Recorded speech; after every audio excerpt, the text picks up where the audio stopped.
Haryana H9 PM news channel में आप सबका स्वागत है। आइए आपको कराते हैं खबरों से। नमस्कार दोस्तों, जैसा कि खरखोदा के विकास को लेकर तरह तरह की खुशखबरी भरी सूचनाएं इधर उधर से आ रही हैं।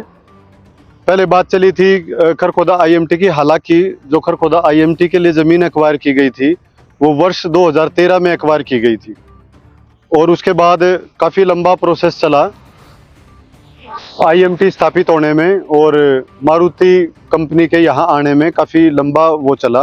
अब मारुति कंपनी बहुत स्पीड से काम कर रही है और बिल्कुल अपने टारगेट को बिंदे हुए है, वो टारगेट को समय पे ही पूरा करेगी, ऐसा सभी का अनुमान है। एक और खुशखबरी जो उन लोगों के लिए आई है IMT से जिन लोगों की ज़मीन एक्वायर हुई थी IMT में, उनके लिए खुशखबरी ये है कि करीब 1910 प्लाट हैं, R&R स्कीम के तहत प्लाट हैं वो उन्हें मिलने हैं जिनकी ज़मीन एक्वायर हुई थी। और इसके लिए अब HSIIDC जो डिपार्टमेंट है हरियाणा सरकार का, जो IMTs डेवलप करता है, उन्होंने अब एक पूरा सिस्टम तैयार कर लिया है ताकि जल्दी से जल्दी इन लोगों को R&R प्लॉट दिए जा सकें और कौन सा प्लाट किसको मिले इसके लिए ड्रा निकाला जाना है। और अब तक क्या कार्रवाई की जा रही थी? अब तक ये कार्रवाई की जा रही थी कि HSIDC की तरफ से सभी जो इसके लिए पात्र हैं या जिनकी ज़मीन एक्वायरमेंट हुई थी, एक सरकार ने एडवर्टीजमेंट निकाली थी, भाई जो भी ग्रामीण जिनकी ज़मीन एक्वायर हुई है वो यहाँ पर प्लाट लेने के लिए आवेदन कर सकता है। और उन्होंने आवेदन किए भी थे और आवेदन भी करीब 1900 के आसपास ही हुए थे, यानी कि ये मान के चलें कि सबको प्लाट मिलना था। इस स्कीम के तहत सबको प्लाट मिलना है। और अब भी फार्म अप्लाई किए गए थे कि भाई दोबारा से अपने फार्म और दस्तावेज सारे डॉक्यूमेंट जमा कराओ ताकि ये फिजिबिलिटी चेक की जा सके कौन कौन लोग, कौन कौन ग्रामीण या कौन कौन किसान R&R प्लॉट स्कीम में फार्म भरने के लिए एलिजिबल हैं। उनकी एक पात्रता जांची जानी है। उस पात्रता जांचने के बाद फिर ड्रॉ निकलेगा, उसके लिए डेट आएगी, तब ड्रॉ निकलेगा। तो जो फार्म अप्लाई करने के लिए डेट नहीं दी गई थी, कोई बाउंड नहीं थी डेट, ये कहा था बस कि भाई अपने फार्म जमा कराओ। तो जैसा कि विभाग के अधिकारियों ने बताया है HSIDC के कि 90% किसानों ने अपने फार्म जमा करा दिए हैं। यानी कि कहने का मतलब ये है 1600 से 1700 के आसपास फार्म जमा हो चुके हैं इसमें, और बाकी कुछ फार्म रहते हैं। अब जल्दी ही प्लानिंग की जा रही है कि भाई एक डेट निर्धारित कर दें कि इस डेट तक अगर कोई फार्म जमा कर देगा तो उसका कंसीडर हो जाएगा, अपने दस्तावेज उनके चेक हो जाएंगे। तो जल्द ही इसी महीने में हो सकता है ये डेट भी आ जाए कि भाई कब तक आप ये दस्तावेज जमा करा सकते हैं। उसके बाद अगले महीने प्रोसेस ये चल सकता है कि सारे फार्मों की छटनी की जाएगी। अभी तक छटनी नहीं हुई है, अभी तक केवल फार्म लिए गए हैं, सभी डॉक्यूमेंट लिए गए हैं ताकि जो लोग फार्म भर सकते हैं उनके लिए गए हैं। अब उनकी जांच होगी, उस जांच में जो किसान पैमाने पे खरे उतरेंगे, इसका मतलब ये है कि इसकी कुछ टर्म कंडीशन है कि भाई इतनी ज़मीन होगी तो उसको इस का लाभ मिलेगा, या कौन लोग इसमें हिस्सा ले सकते हैं, उनकी इनकम क्या होगी, कुछ इस तरह की बहुत सारी कंडीशन हैं। वो कंडीशन भी जल्दी डिपार्टमेंट जारी करेगा और एक नोटिस भी जारी करेगा। अब उसकी फिजिबिलिटी चेक कर रहे हैं। फिजिबिलिटी चेक करने के बाद एक लिस्ट जारी की जाएगी कि ये लोग वो फार्म अप्लाई कर सकते हैं, ये लोग R&R स्कीम के तहत प्लॉट ले सकते हैं, ये लोग एलिजिबल हैं। ये एक सूची बनाई जाएगी और फिर फार्म अप्लाई किए जाएंगे। जैसा कि अनुमान में बताया जा रहा है कि 50% लोग भी एलिजिबल नहीं मिलेंगे, क्योंकि टर्म कंडीशन कुछ ऐसी हैं कि इतनी ज़मीन एक्वायर हुई हो तब जाके उसको लाभ मिलेगा इसका।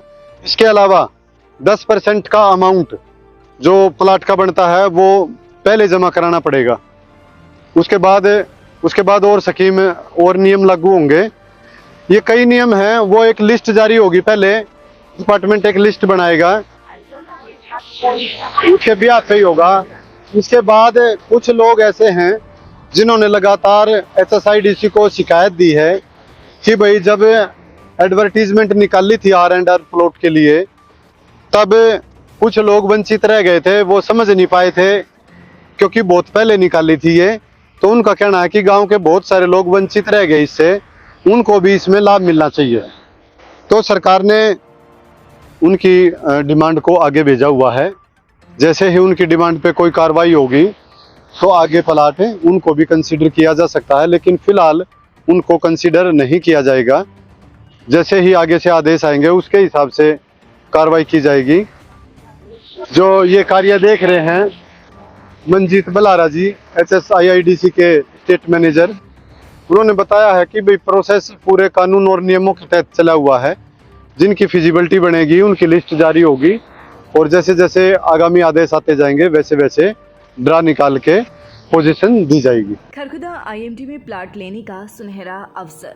प्रधान group special deal in IMT Kharkhoda, industrial land, NOC zone, CLU land, R zone. Contact us 9355500009, 9643971000, 7650027000। Tulip hospital Sonipat, department of pain management, fibromyalgia, neck pain, knee heel pain, chronic back pain, headache, migraine, slipped disc, स्कायटिका।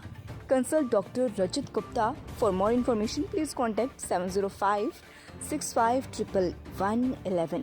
बच्चों के चहुमुखी विकास के लिए Pratap school Kharkhoda का चयन करें ताकि आपके बच्चे संस्कार, शिक्षा, टेक्नोलॉजी, खेल, स्वास्थ्य एवं सांस्कृतिक गतिविधियों द्वारा विदेशों में तिरंगा फहराते हुए इंजीनियर, डॉक्टर, लेफ्टिनेंट तथा राजनेता बनकर देश एवं विदेशों में उच्च पदों को सुशोभित कर सकें।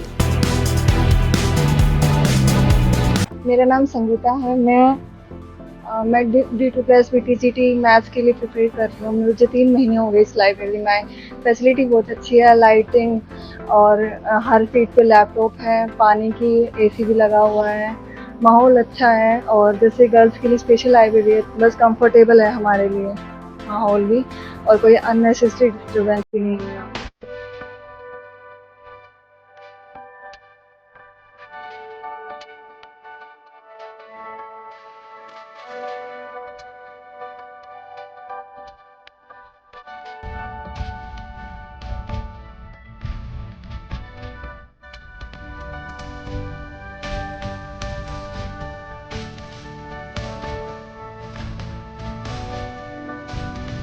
अब की बार कांग्रेस लाओ और हरियाणा बचाओ। जैसे कांग्रेस सरकार ने, आप सभी लोगों को पता है कि हिमाचल और राजस्थान में कर्मचारियों की पेंशन लागू कर दी है दोबारा से। वैसे ही हुड्डा सरकार के आते ही हरियाणा में भी कर्मचारी पेंशन दोबारा लागू की जाएगी, बुढ़ापा पेंशन बढ़ाई जाएगी और हमारी माताओं के लिए, हमारी बहनों के लिए दोबारा से हरियाणा में सुविधा उपलब्ध करी जाएगी। लगातार खबरों से बनी रहने के लिए चैनल को लाइक, सब्सक्राइब और शेयर जरूर करें। धन्यवाद।